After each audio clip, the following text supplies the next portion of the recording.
তিন নম্বর তাফসীর মুফাসসিরিন কেরাম লিখেন, তাফসীরে জালালাইন শরীফের মধ্যে লেখেন ওয়াদ-দুহা ওয়াল-লাইলি ইযা সাজা।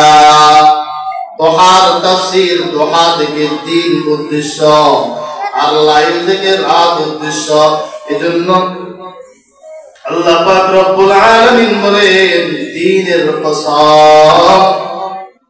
দুই নাম্বার রাতের কসম, যখন রাত অন্ধকারাচ্ছন্ন হয় দুইটা কসম করে আল্লাহ পাক রব্বুল আলামিন বলেন মা ওয়াদ্দাআকা রাব্বুকা ওয়া মা ক্বালা। পয়গম্বর আপনার রব আল্লাহ, রবকে আওয়াজ দিয়ে বলেন রবকে। ইন্নাল্লাযীনা ক্বালু রাব্বুনা আল্লাহ, আল্লাহ বলেন যে সমস্ত ঈমানদাররা বলে রাব্বুনা আল্লাহ, আমার রব আল্লাহ, রবকে মা ওয়াদ্দাআকা রাব্বুকা ওয়া মা ক্বালা, আপনার রব আল্লাহ আপনাকে ছেড়ে দেননি, আপনার উপরে তিনি বেজার হননি। দুই নাম্বার সান্ত্বনা আল্লাহ পাক রব্বুল আলামিন বলেন ওয়ালাল আখিরাতু খায়রুল লাকা মিনাল উলা, আপনার জন্য দুনিয়ার জিন্দেগি থেকে আখিরাতের জিন্দেগি ভালো। এই আয়াতের দুইটা তাফসীর আছে। এক নাম্বার, আপনার জন্য দুনিয়ার জিন্দেগি থেকে আখিরাতের জিন্দেগিটা ভালো। দুনিয়ার জিন্দেগিতে তারা আপনাকে কষ্ট দেয়, বেঈমান নাফরমানগুলো মুশরিকগুলো আপনাকে নিয়ে ঠাট্টা বিদ্রূপ করে, আপনি সবর করেন। আখিরাতের বাদশাহী আমি আল্লাহ আপনার জন্য বরাদ্দ করে রেখেছি, যেখানে শুধু সুখ আর সুখ। দুনিয়া হলো অশান্তির জায়গা, জান্নাত হলো শান্তির জায়গা। দুনিয়া হলো ক্ষণস্থায়ী, জান্নাত হলো স্থায়ী।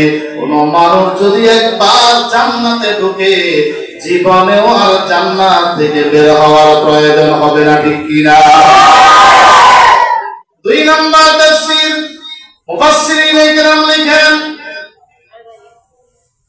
ওয়ালাল আখিরাতু খায়রুল লাকা মিনাল উলা, আপনার নবুয়তের 23 বছর জিন্দেগির শুরু জামানা থেকে শেষের জামানাটা ভালো।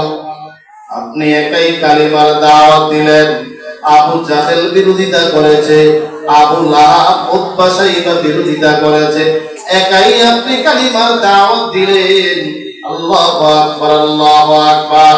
আস্তে আস্তে আবু বকর মুসলমান হলো, ওমর ওসমান আলী মুসলমান হলো, খাদিজাতুল কুবরা মুসলমান হলো, আল্লাহ সালমান ফারসি মুসলমান, সাদ বিন আবি ওয়াক্কাস মুসলমান, জুবাইর তালহা মুসলমান।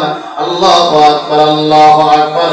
দিন দিন মুসলমানের সংখ্যা বাড়তেই ছিল, ঠিক কিনা? আপনার 23 বছরের জিন্দেগির শুরু জামানা থেকে শেষের জামানা ভালো। মক্কার 13 বছর জিন্দেগিতে আপনি কষ্ট করেছেন, মার খেয়েছেন।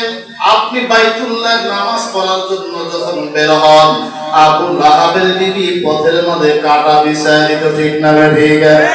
আপনি যখন বাইতুল্লাহ সিজদা দেন, কুখ্যাত কাফির উকবা আপনার মাথার উপরে উটের নাড়ি ভুঁড়ি চাপায় দিয়েছে, আপনাকে নামাজেও কষ্ট দিয়েছে, ইবাদতেও কষ্ট দিয়েছে, থাকায় কষ্ট, চলাফেরায় কষ্ট। আল্লাহু আকবার।